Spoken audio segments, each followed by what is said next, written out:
Gostaria de, antes da gente de ler a passagem que nós vamos estar trabalhando essa noite, ou começarmos a falar de alguma coisa, vamos estar orando mais uma vez, entregando agora esse tempo da palavra de Deus, que será lida, que será explicada, para que o Senhor possa continuar falando ao nosso coração. Amém? Deus, muito obrigado, Senhor, pela tua fidelidade, pela tua benignidade, como nós temos falado hoje desde a abertura, Senhor. Tu és grande, Tu és maravilhoso, é um Deus exaltado nas alturas. E é um Deus que se preocupa conosco em todos os detalhes. Por isso, Senhor, acalma, aquieta o nosso coração. Trabalhe em nosso espírito com o Seu Espírito Santo, Deus. Trabalhe em nossa vida, em nosso interior, Senhor.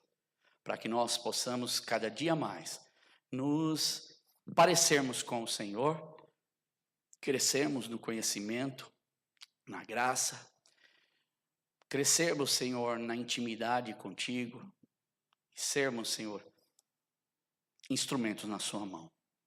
Eu te peço, Deus, cada um, o Senhor sabe como lidar com cada um de nós, como um pai, como um pastor, individualmente. O Senhor sabe das nossas necessidades, do mais profundo da nossa alma. E por isso eu peço, seu Senhor aqui, seu Senhor falando conosco. Seu Senhor trabalhando em cada vida. É o que eu te peço. No nome de Jesus. Amém. Bem, para aqueles que talvez hoje seja a primeira vez que esteja pegando o tema que nós estamos trabalhando, não é? Nós viemos aí de um período de Páscoa. E nesse período de Páscoa, nós procuramos trabalhar aquilo que é relativo ao período, não é? Então é um bom momento, porque além de nós nos prepararmos para o momento da Páscoa, nós também temos a oportunidade de conhecer mais, de crescer mais nesse nosso caminhar, porque faz parte da nossa vida, não é? É essencial para a nossa vida como cristão, a morte, a ressurreição de Cristo. E nós precisamos cada dia mais nos colocar em contato com isso e valorizar esta oportunidade que nós temos por esse conhecimento e dar valor também a esse sacrifício de Cristo, que eu confesso para vocês que hoje eu vejo está cada vez mais sendo talvez falado, mas não em profundidade. Como um pastor que eu gosto de ler, sempre muito do livro dele, ele diz, o conhecimento é raso. Hoje, infelizmente, o conhecimento que as pessoas têm de Jesus é raso.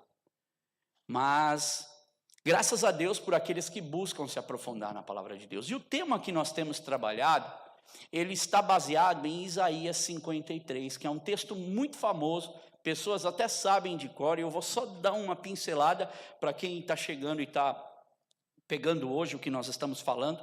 Então, Isaías 53, ele começa, na verdade, em Isaías 52, 13. Então, se você abre, você já pode abrir a tua Bíblia, não é? Fica fácil para você acompanhar. Nós vamos hoje estar falando de um versículo só. E Isaías 53 é considerado um quinto evangelho por muitos estudiosos da Bíblia. Então você tem Mateus, Marcos, Lucas e João, e você pode colocar Isaías 53 como um quinto evangelho. Porque Isaías 53 relata o sofrimento de Jesus Cristo como nenhum dos evangelhos relata. Ele relata nos evangelhos o sofrimento de Jesus físico. Mas Isaías 53 e Salmos 22 você vê o sofrimento de Jesus espiritual. Para o que ele veio fazer? Qual é Então você completa, porque a Bíblia ela tem essa perfeição do completar do sacrifício de Cristo. E nós lemos, na primeira semana falamos de Jesus, o servo exaltado, que foi Isaías 52, no versículo 13. Quando Deus diz, vejam o meu filho, vejam o meu servo, na verdade, ele diz. Ele está falando de Jesus aqui. Depois, depois de falarmos desse servo exaltado, porque esse servo exaltado, ele faz a vontade de Deus, e nós falamos, trazendo isso para a nossa vida, o que nós, como cristãos, seguidores desse Cristo que deu a vida por nós, temos feito da nossa vida, do nosso caminhar, ou será que nós temos feito a vontade de Deus? Foi o que eu falei na primeira semana. Como tem sido a nossa vida quanto à questão de fazermos a vontade de Deus? Depois, na semana passada, que foi semana de Páscoa, nós trabalhamos o outro versículo, não é, se eu não me engano, foi o versículo 14, sobre o servo sofredor, que é quando, depois de Deus falar que ele é o servo exaltado, Deus chega, o profeta Isaías, né, sendo boca de Deus ali, ele diz, assim como houve muitos que ficaram pasmados diante dele, sua aparência estava tão desfigurada, que ele se tornou irreconhecível como homem, não parecia um ser humano. Então você vê, daquele que Deus fala, esse é meu servo, agora você vê um Jesus totalmente desfigurado, arrebentado por tapas. Nós até mostramos como é que é mais ou menos o que geralmente na época fazia. Eles vendavam a cabeça e eles davam bufetada e ele falava, vai, você não é profeta, adivinha de onde está vindo o tapa. Então uma coisa é eu tomar soco, eu tomar tapa de quem eu estou vendo, porque eu me defendo. Outra coisa é eu receber todo o impacto de um soco ou de uma pancada, sem eu estar esperando ou sem eu estar recebendo. Mas Jesus, a Bíblia diz que ele não iria reagir. Ele iria aguentar todos os tapas. Ele iria aguentar tudo que iria ser feito com ele. E por isso chega ao ponto de Cristo estar totalmente desfigurado. Porque seria muito normal uma pessoa que apanha como Jesus apanhou, sendo flagelado como ele foi flagelado, ao ponto de sair totalmente desfigurado, não é? E muitas pessoas no flagelo, não é? Não saíam vivas do flagelo, não saíam vivas quando eles passavam por aquele momento. Porque o governo romano, o Império Romano, ele era craque em fazer a pessoa sofrer. Eles tinham um botãozinho que eles sabiam, mas Jesus, ele tinha um propósito muito maior do que o governo romano ou qualquer coisa parecida. Jesus tinha um objetivo só. E ele passa então por 6 interrogatórios, Anás, Caifás, Sinédrio, Pilatos, Herodes, volta para Pilatos, e ali nós vemos o nosso Jesus então sendo levado. E hoje nós vamos estar continuando falando sobre Isaías 53, diga-se de passagem, sempre que você lembrar Isaías 53, porque essa é a nossa função, quando a gente ensina a palavra de Deus, ensinar na profundidade, que a divisão poderia ter sido feita um pouquinho antes ali, no 52, quando muda completamente e começa a falar de um servo, que é nítido que está falando de Cristo. Eu separei esses pontos para falar, mas facilmente, ficaria meses ou o ano inteiro falando só sobre Isaías 53. Tanta é a riqueza de cada detalhe do que está em Isaías 53. Então, alguns pontos, não é? A gente vai passar até tentar ser o mais profundo que a gente pode, mas dentro da superficialidade, talvez, do tempo ou do que a gente tem. Então, eu percebo, por exemplo, que Isaías, o livro de Isaías, ele tem algumas particularidades interessantes, que isso fica até de informação para você, eu não sei se você sabe. Mas, primeiro, quantos livros nós temos na Bíblia? Conhecimentos gerais. Quantos? 66. Ok. Então, 66 livros na Bíblia. Quantos nós temos no Antigo Testamento? Quanto? 39. E no Novo? 27. Então, do Antigo Testamento vai de Gênesis a Malaquias. E no Novo Testamento vai de Mateus a Apocalipse, ok? E eu não sei se você sabe, mas quantos capítulos tem Isaías? É a melhor forma da gente aprender, não é? A gente está para aprender a palavra de Deus. Quantos capítulos tem Isaías? Vamos lá. Foi isso, conta que é a melhor forma. Você vai, você vê, você sabe e guarda.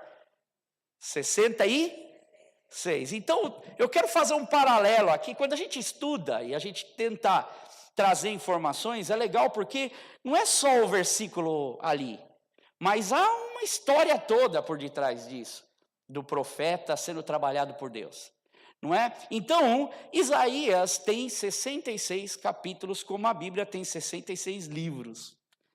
É um paralelo interessante, não é? E do capítulo, não sei se você sabia, o livro de Isaías está dividido em duas partes bem distintas. A primeira parte de Isaías vai do capítulo 1 até o 39. Então, do segundo vai do 40 ao 66. Então, Isaías ele está dividido em dois tópicos.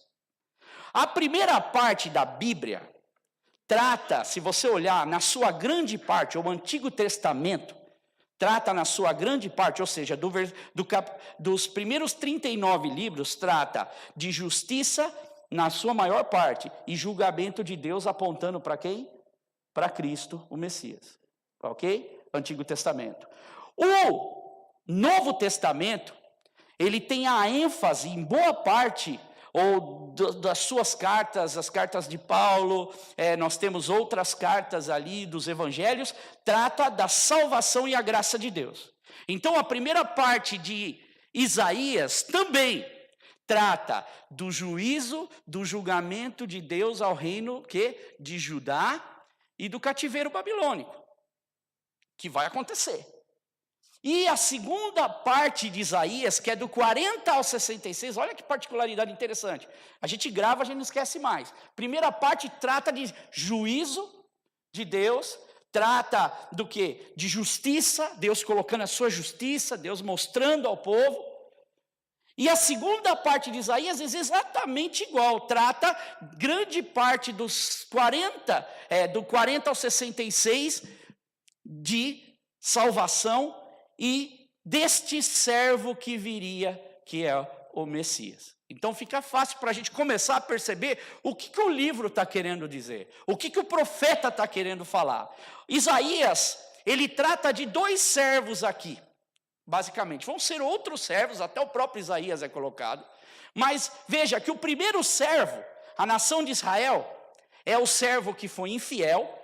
Não é, a gente não vê só em Isaías, mas a gente está vendo em Ezequiel, a gente está estudando, a gente estudou Jeremias também. A gente vê que o povo de Israel é o servo infiel que acaba por não cumprir aquilo que Deus queria que o povo de Israel fosse. Ser a luz para o mundo, ser a referência de Deus para os outros povos.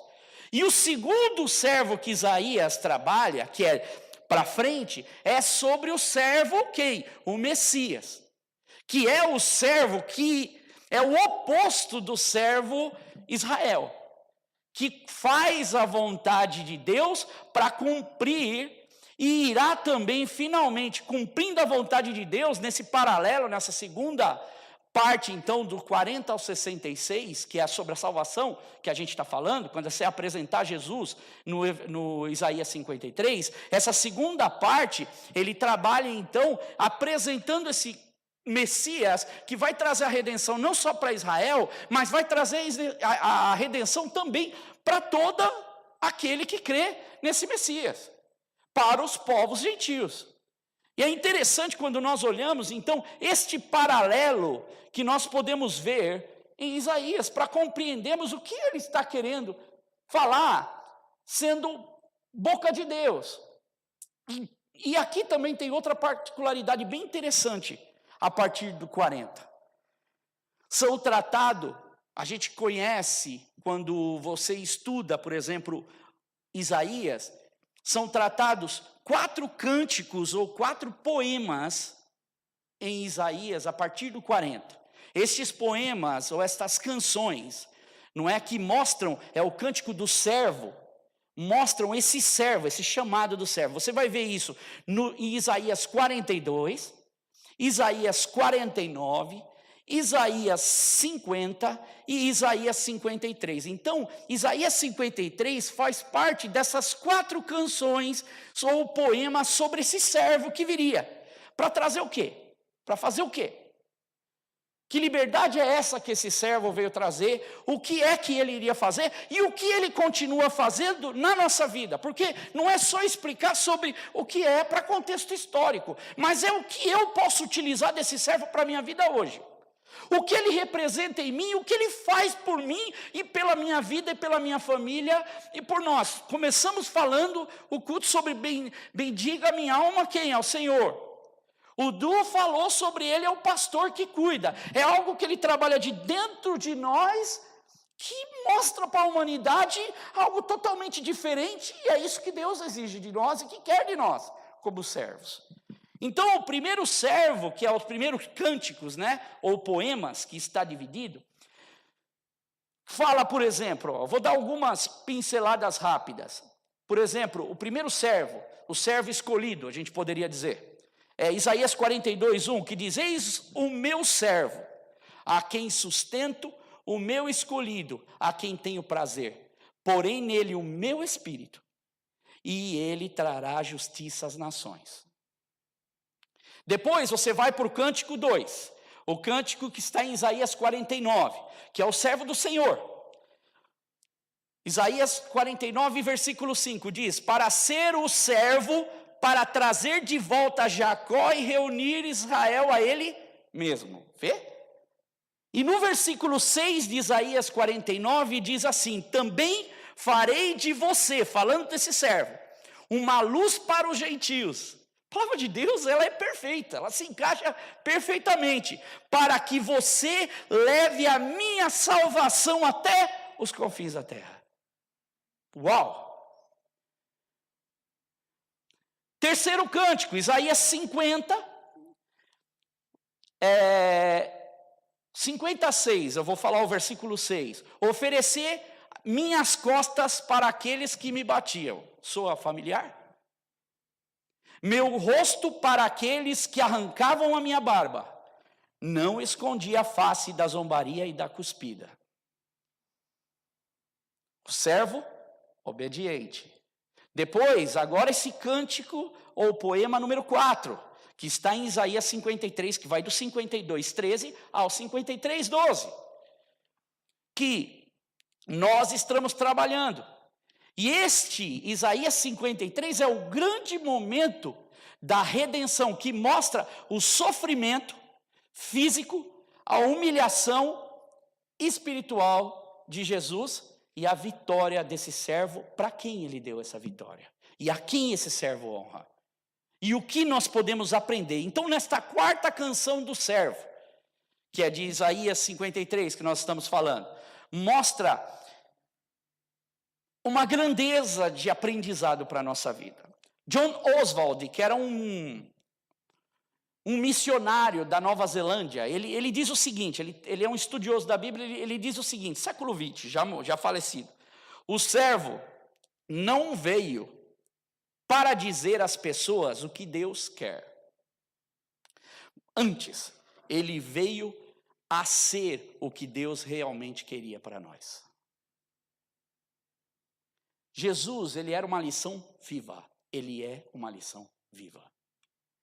Andar e aprender com Cristo é uma lição viva, porque esta lição transforma a nossa vida em gênero, número e grau. Andar conforme Jesus Cristo, aprender as lições de Jesus, transforma e muda a história da nossa vida.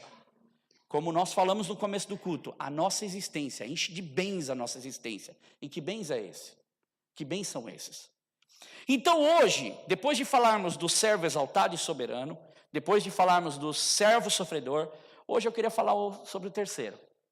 É bom que a igreja aqui, meus irmãos, eles têm muita paciência comigo, porque às vezes eu pego um capítulo da Bíblia e eu fico tempos. E eu acho que a melhor forma de você gravar um capítulo da Bíblia e ficar, porque senão eu vou ficar falando do Mar Vermelho, eu vou ficar falando, que são lições maravilhosas.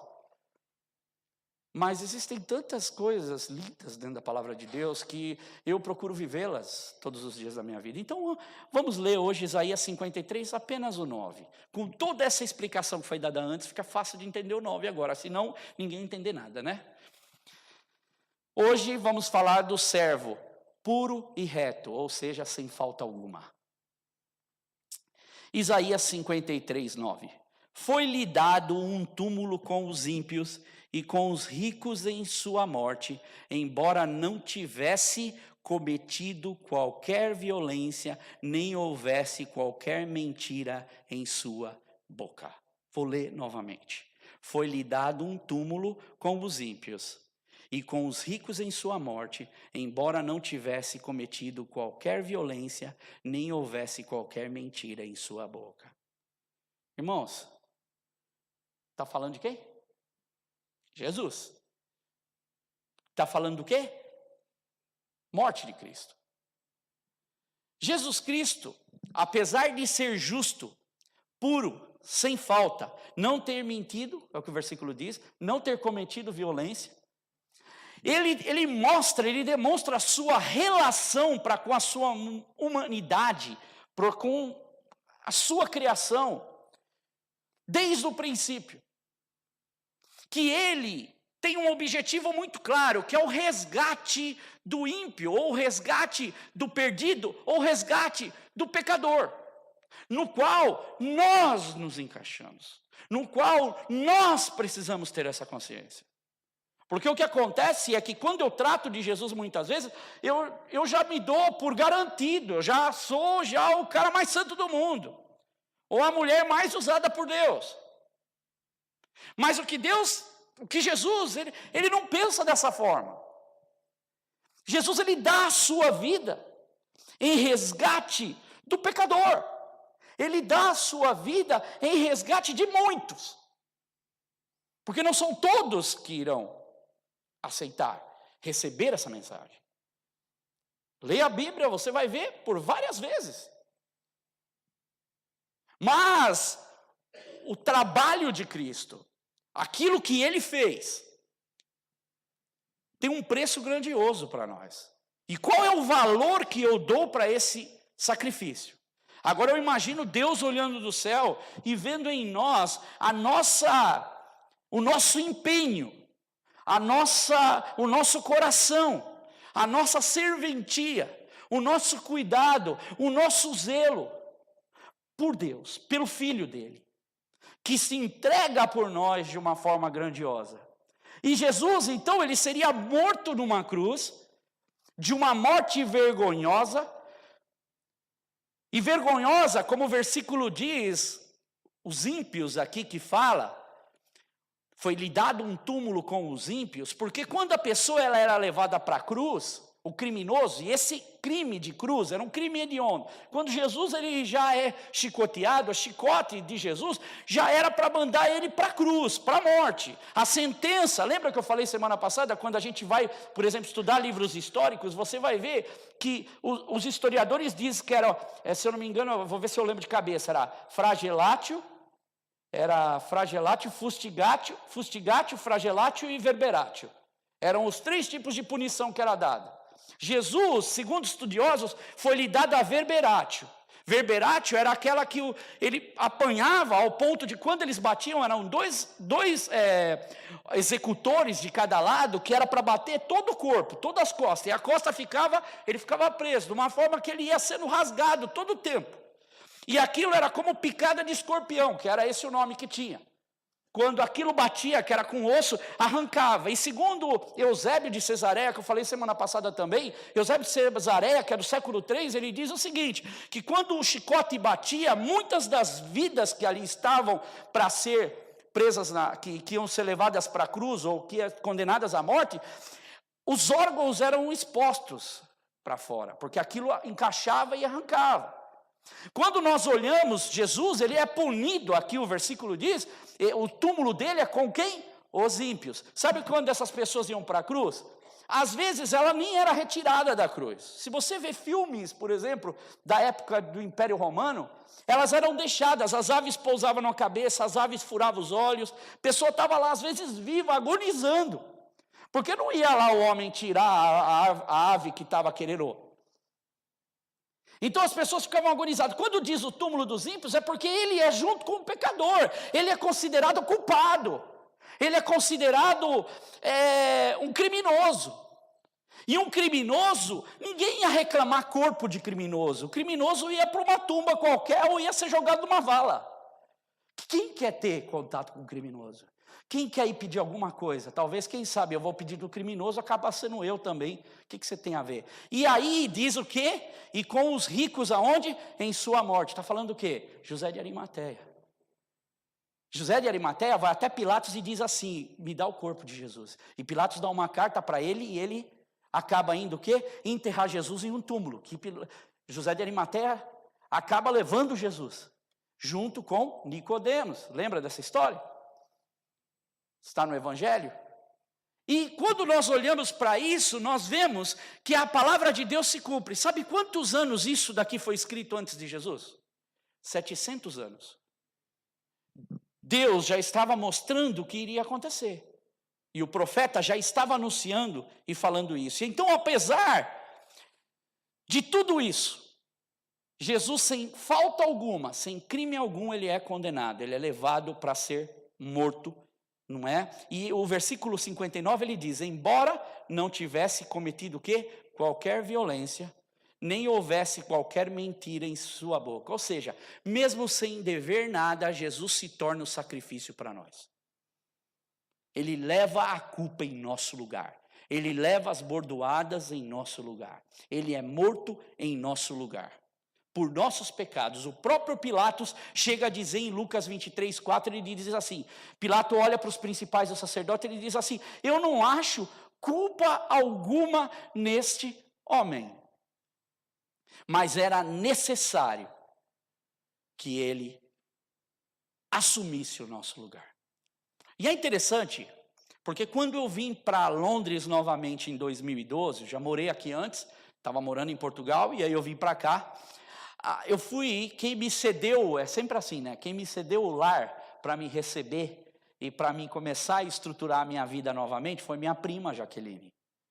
E a minha prima, então, deu para mim, não é, a cama, deu o lugar, e eu fiquei junto com meus priminhos, com o Noah e com o Teteu, ou o Mateu.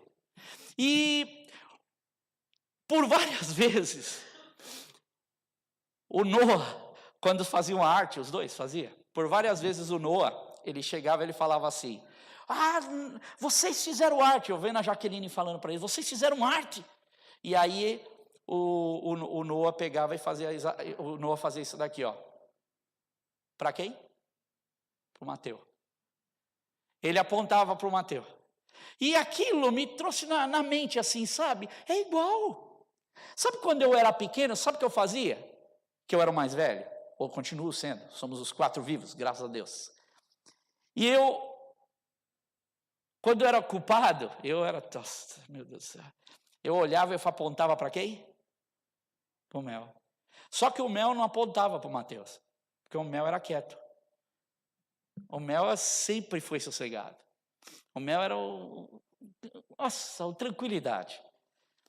Só que assim, quando não fala nada, passa para o outro. A culpa é do outro.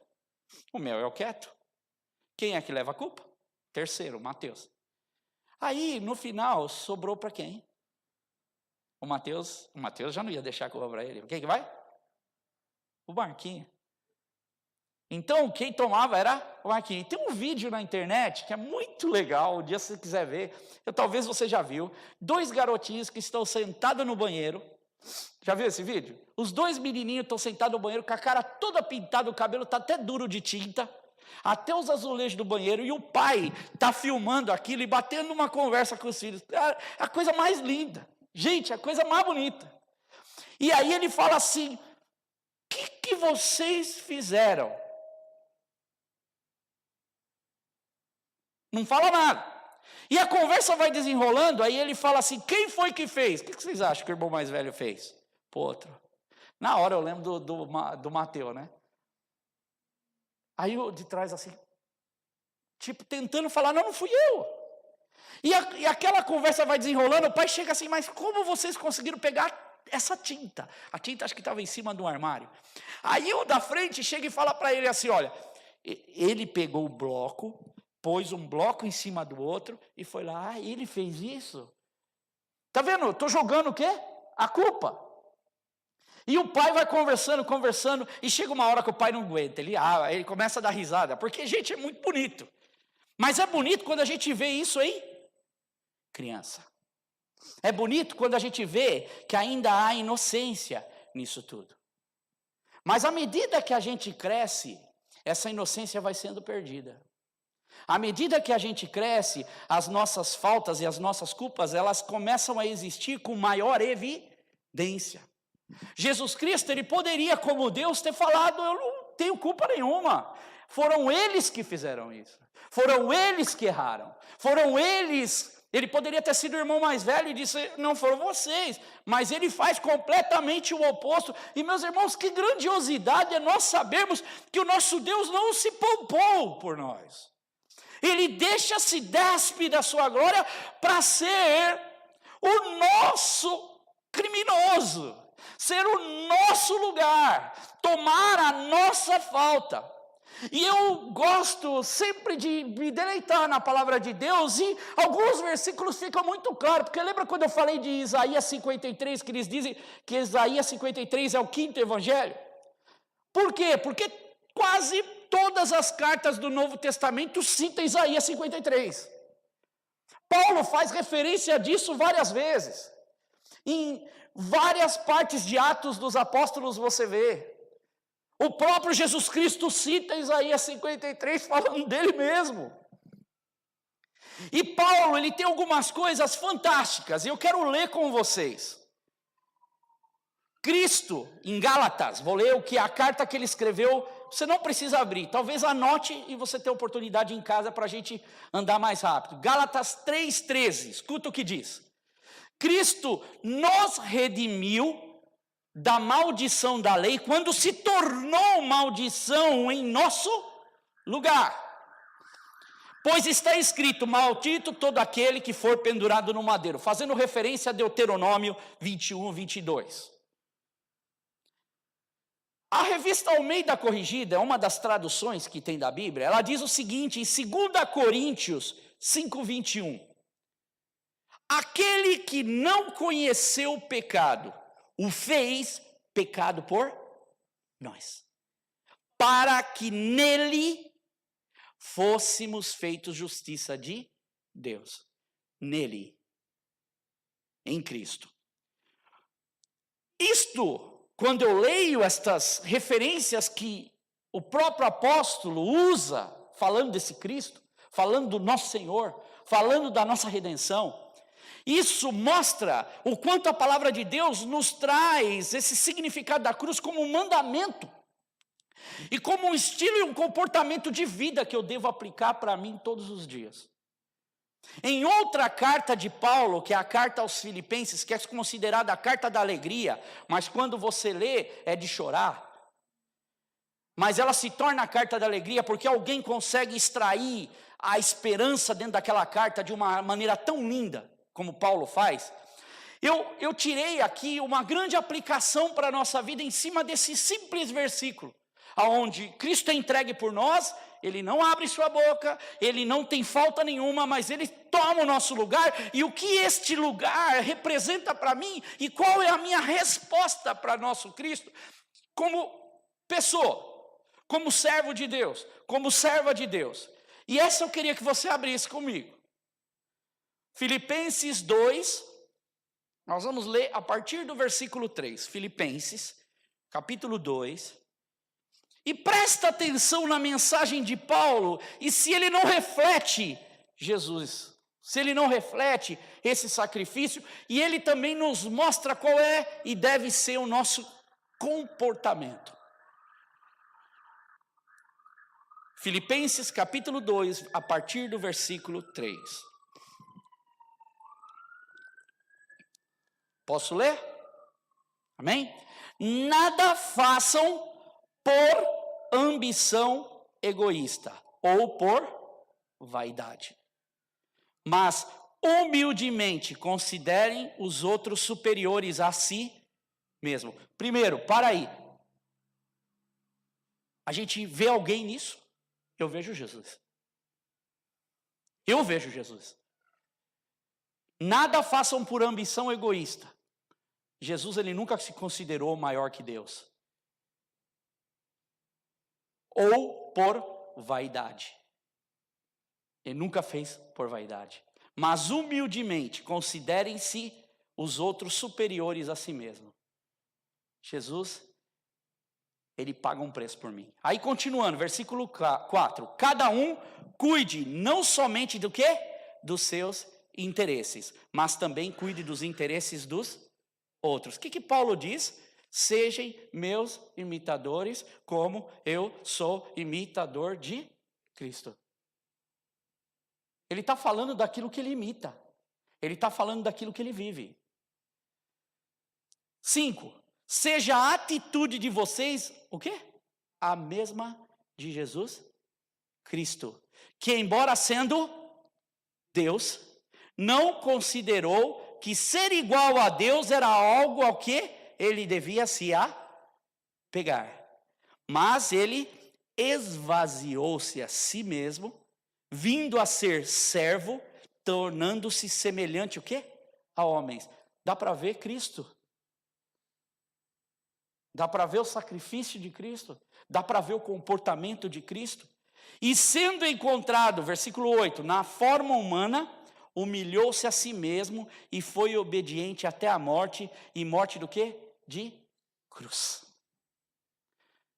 Que lindo nós sabermos que Jesus fez isso por nós e nós temos a oportunidade. Ele não está pedindo para nós irmos para uma cruz.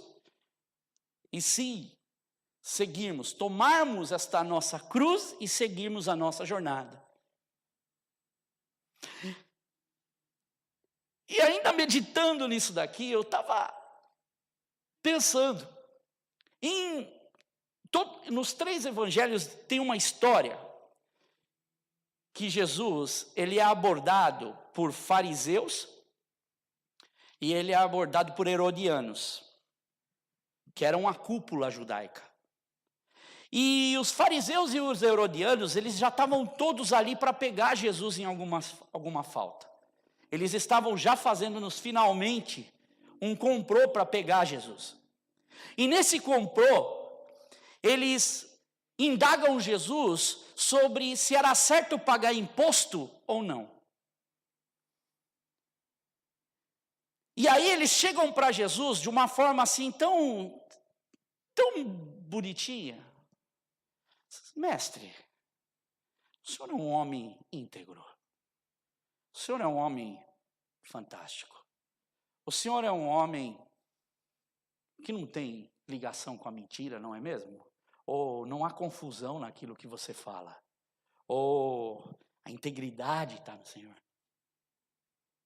E eles dizem o seguinte: nós devemos pagar imposto ou não?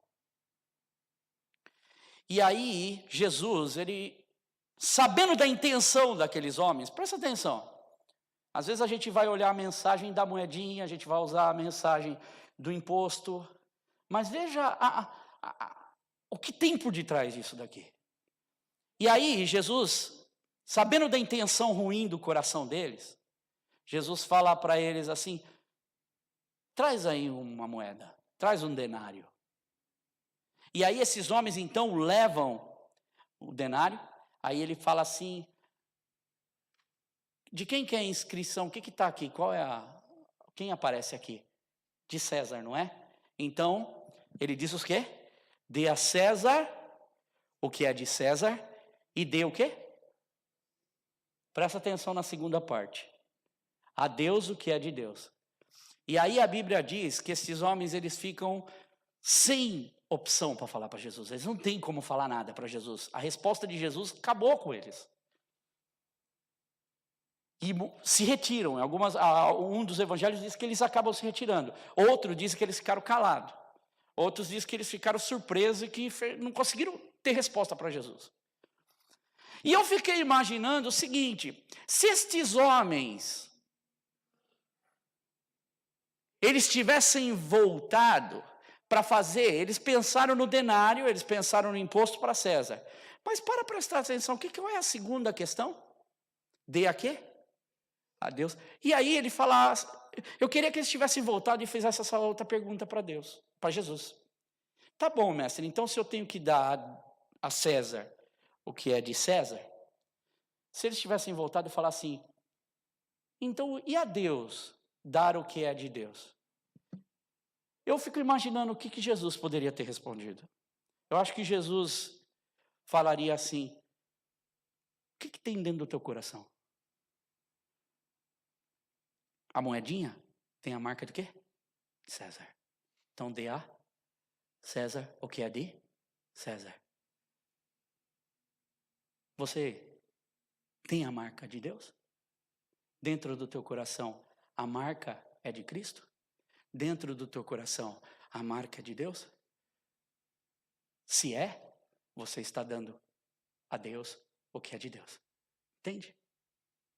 Agora, se não é, você não tem parte com Deus. E continua em Filipenses 2, 9, a sequência. Por isso Deus o exaltou, por causa dessa comportamento do qual nós devemos imitar. Deus o exaltou à mais alta posição e lhe deu um nome que está acima de todo nome, para que o nome de Jesus se dobre, ao nome de Jesus se dobre todo joelho, que nós cantamos hoje. Foi daí que saiu a música que nós cantamos hoje. No céu, na terra, debaixo da terra. E toda língua confesse que Jesus Cristo é o Senhor, para a glória de Deus Pai. A moedinha tem a marca de César. Se você chegasse para Jesus, Jesus perguntaria: e você? Qual é a marca que tem dentro do seu coração? Nós só podemos dar a Deus o que é de Deus quando eu tenho Deus. Quando eu tenho Cristo. Quando eu tenho esta oportunidade desse Jesus, que vem com uma missão muito bem definida. Comprometido com a sua missão. A missão de dar a oportunidade para cada um de nós da eternidade com Deus. Você parou para pensar? Eu já falei isso uma vez. Você pode não ter nenhum bem nesse mundo, mas você já deve ser muito grato a Deus pelo maior bem que você já tem, que é a tua salvação. E o bem da tua salvação é a grande oportunidade que você tem de colocar o contato do seu filho, para que o seu filho continue nessa caminhada. Geração após geração. Com o toque e o trabalhar do Espírito Santo. Jesus, o servo exaltado. Jesus, o servo sofredor. Jesus, o servo puro, reto, sem culpa, mas que leva toda a culpa. Por mim e por você. Que desce do céu para servir com o sabor da salvação eterna para nós. Você tem sentido esse sabor na tua vida? A salvação eterna tem sido algo que você experimenta, que você sente esse sabor? E eu quero concluir, e já encerro, prometo, com o tema da igreja, porque o tema da igreja, ou o lema, ou o jargão, é jargão que fala, né? Porque tem algumas palavras que eu já não lembro mais em português. Mas o tema da igreja, se você for no website, tem a primeira parte desse tema, que é o seguinte: bem-vindo à Link Church. Uma igreja que busca ser um link, porque o nome é link, jogada de palavra, não é? Mas a mensagem é interessante. Entre o homem e Deus através de quem? De Jesus. Mas o que me chama a atenção é que ela não para por aí. E também ser um link entre o homem e o seu próximo através do amor.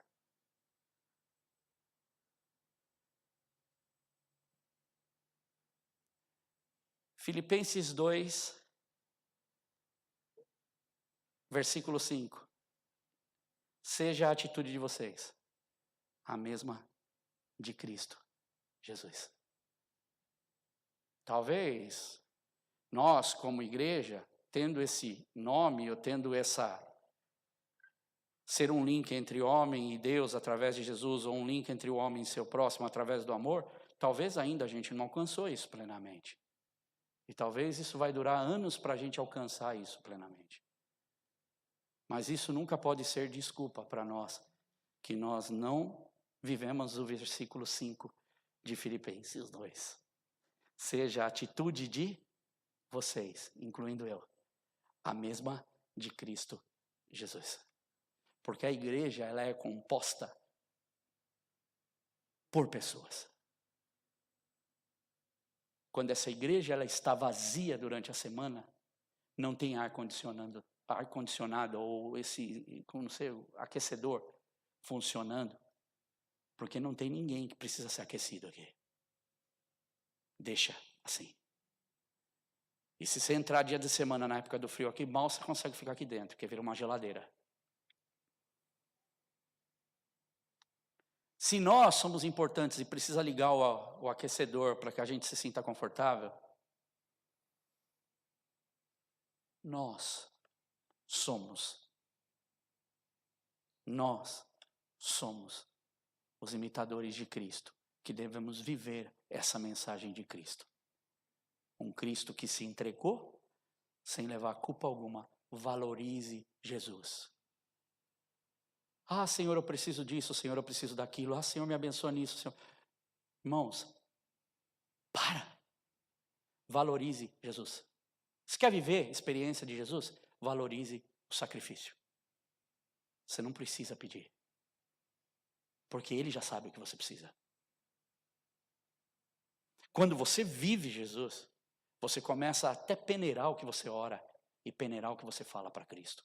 Porque você vive, você experimenta, você tem contato, você vive uma nova experiência. Que a nossa atitude possa ser a mesma de Jesus Cristo. Que eu possa, em tudo que eu fizer, lembra que eu falei do livro, Em Teus Passos, o que faria Jesus? Que é na verdade foi até um filme. Jesus, se o Senhor estivesse no meu lugar, o que eu faria? Senhor, Jesus, eu tenho isso para resolver. Se o Senhor estivesse no meu lugar, o que eu faria? Senhor, eu estou nessa situação. Se o Senhor estivesse no meu lugar, o que o Senhor faria?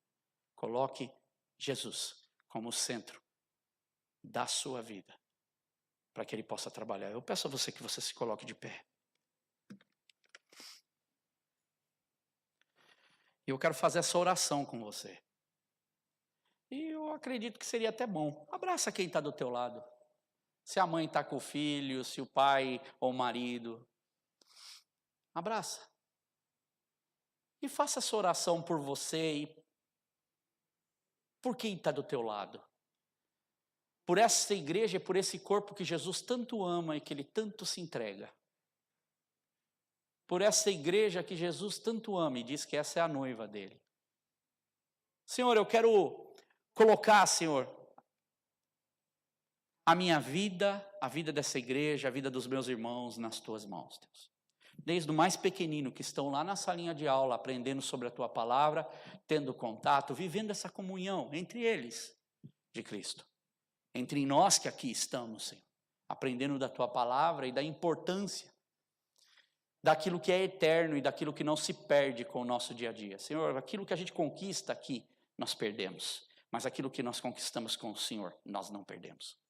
É eterno. E o maior bem que nós temos é este sacrifício de Cristo por nós. Deus, eu quero te pedir, não só por esses irmãos que aqui estão, Senhor, mas pelas pessoas que também nos assistem. Assistem os cultos, assistem as pregações. Deus, que o Senhor toque cada um, Senhor, na sua necessidade, mas que o Senhor visite com, Pai, poder, graça e entendimento, Senhor, para que cada um de nós possamos, aonde quer que nós estejamos, vivendo em experiência este amor tão grandioso. Senhor, Tu conheces a necessidade de cada um, o desejo de cada um, Pai, os problemas de cada um, Pai, as lutas de cada um. O Senhor conhece aquilo que produz alegria em nós, aquilo que, Senhor, nos agrada, Senhor. E o Senhor nos cuida de nós com tanto amor, em tantas das nossas necessidades, Deus. Mas que nós possamos, como falamos hoje na pregação, valorizar o Senhor, valorizar o seu sacrifício, valorizar essa oportunidade da eternidade que o Senhor nos deu. Oh, Pai, que bem mais grandioso e maravilhoso, que não se pega a tempo, não se pega, Senhor, a nada que nós olhamos para esse mundo, nada se compara ao que o Senhor nos deu. O Senhor nos deu a salvação, o Senhor nos deu um lar eterno, o Senhor nos deu esta graça maravilhosa que nos constrange e que nós possamos como igreja, Senhor, viver esta graça do Senhor. Pai, que nós possamos como igreja ser liderados, Deus, não por um pastor, ser liderados pelo pastor que é Cristo, Senhor. Que nós possamos ser liderados pelo Teu Espírito Santo, Deus. Porque nós não queremos, Senhor, nos parecer, Senhor, como nós queremos, mas nós queremos nos parecer como o Senhor quer, fazer como Jesus disse. Pai, que seja feita a Tua vontade. E o que o Senhor disse para o seu filho, esse é meu filho exaltado, esse é o meu filho amado, porque o seu filho fazia a vontade. Que nós possamos aprender essa lição e que nós possamos, sim, Deus, colocar a nossa vida diante de Ti e mudar, Senhor, as nossas atitudes. Peneirar, Senhor, aquilo, Senhor, que nós falamos. Peneirar, Senhor, aquilo que as nossas atitudes em tudo que nós fazemos, Deus. Para que possamos parecer mais com o Senhor e que a nossa atitude seja muito e muito mais parecida contigo. No nome de Jesus, essa é a minha oração. Esse é o meu desejo. E eu tenho certeza, Senhor, que esse é o desejo do Senhor Deus Pai, que é o desejo do Filho e é o desejo do Espírito Santo para as nossas vidas. No nome de Jesus, amém. Amém. Deus abençoe, senta um pouquinho.